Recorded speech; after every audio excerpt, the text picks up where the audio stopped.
Compatible by Richard Rein Smith, writing as Richard R. Smith, originally published in Fantastic Universe, August 1958. Narrated by Tom Trussel. There are many ways, murder included, in which husbands can settle certain problems.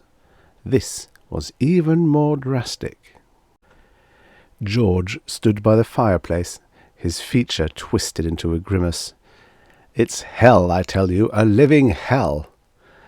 I sipped my drink and tried to think of a subtle way to change the subject. I didn't like to hear a person's personal problems, and every time I visited George he invariably complained about Helen. If it had been anyone else, I might have thought it wasn't entirely Helen's fault. But George and I have been roommates in college, and I knew him like a brother.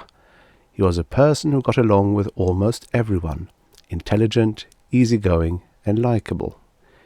He lifted his glass and glared at me as if I were the guilty party. "She's a worrywart," he continued, "a hypochondriac, a neurotic, an escapist, and a communist." He studied the ceiling thoughtfully. "And sometimes I think she's a little crazy." I tried to calm him. "Don't worry about it. If things get worse, get a divorce." "Divorce? Ha! She wouldn't give me a divorce if—" The door opened. Helen smiled half-heartedly, her pale face quickly resuming its unhappy expression, as if it tired her facial muscles when she smiled. "Hello, Ed. Nice to see you again." "Hello, Helen." I glanced at George, and noticed he had closed his eyes as if the sight of his wife was unbearable. His lower lip was white where he gripped it with his teeth, and I silently hoped he wouldn't draw blood. Helen sank into a chair and raised her skirt to reveal her right leg. "Did George tell you about my legs?" she inquired. She stroked the leg affectionately. "Arthritis. George grafted a new one on for me. Feels 10 times better." My face blanched. The idea of replacing body parts from bags didn't nauseate me. If a man is in an automobile accident and loses an arm, and that arm can be replaced, I think that's marvellous. What sickened me were the people who actually enjoyed having a part of their body replaced with a part from a criminal or corpse. "No." I sat down. My knees were weak. I felt short of breath. "George didn't tell me. She interrupted with details of the operation. The details and list of her other ailments lasted half an hour, during which George drank steadily, and I waited for a lull so I could glance at my watch and say something about being late for an appointment. I saw George several times during the next few weeks, never at his house. I didn't visit him on my own initiative because Helen, as I had seen during my last visit, had passed from the stage of being unpleasant and reached the stage of being unbearable. I didn't want to be around her or listen to her, and George must have realized my feelings because he didn't invite me to his house for some time. But both of us had a habit of stopping at the club on the outskirts of town, and we met there often. Each time we met, George complained. Each time he seemed to drink more and complain more. I worried about his job. He was a surgeon, one of the best, and a surgeon needs good nerves and steady hands when he performs delicate operations.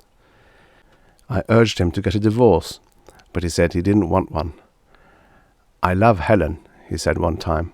"Well, I don't exactly love Helen, but I love her body.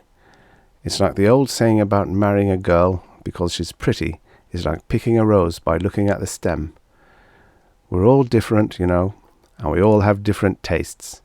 When I first saw Helen, well, she's just right for me. To me, she looks as good as Marilyn Monroe looks to the average man. I like having her around. I'll be lost without her. But at the same time, she's changed so damn much. She makes me sick." And there it was. He still wanted Helen, but she had changed into a personality that he hated. Over a period of years, she had changed into a morbid hypochondriac, an unpleasant woman who enjoyed, more than anything else, such things as having one of her legs replaced and sampling the latest pills and drugs. George said he had tried to get her to see a psychiatrist, but she refused. And you can't have a person committed to a mental institution because they have an unpleasant personality. It seemed as if there were no solution to his problem. Then, late one evening, I received a phone call from George. "Come over and have a few drinks," he said. "We'll have a party. Helen's changed. You should see her." I was interested in his problem, so I went. Helen greeted me at the door, and I had the surprise of my life. At one time she had been beautiful, but she had faded during the past few years. By staying indoors, she had grown pale, listless.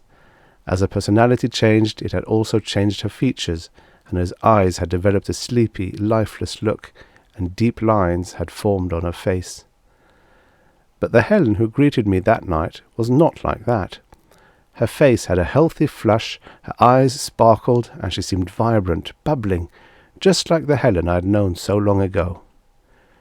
George and I had a good time that night. He laughed and joked for the first time in months. We drank, talked, played chess, and then drank and talked some more. Every now and then Helen would float by, a gorgeous creature, laughing at George's jokes, mixing our drinks, and smiling at George as if he were the most wonderful man in the world. When I couldn't bear it any longer, I whispered, "What happened?" George drained his glass and shouted across the room, "Come here, Helen." She came. George said, "Promise not to tell anyone? It's very important." I couldn't imagine his reason for asking me that, but I said, "I promise."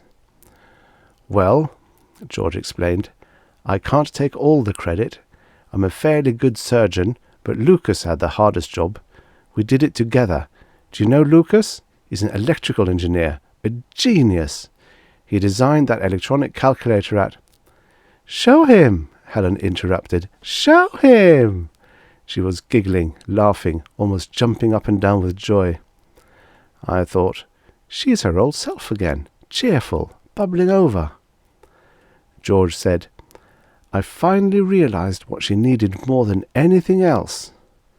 He raised Helen's soft brown hair and opened a small panel in the back of her head.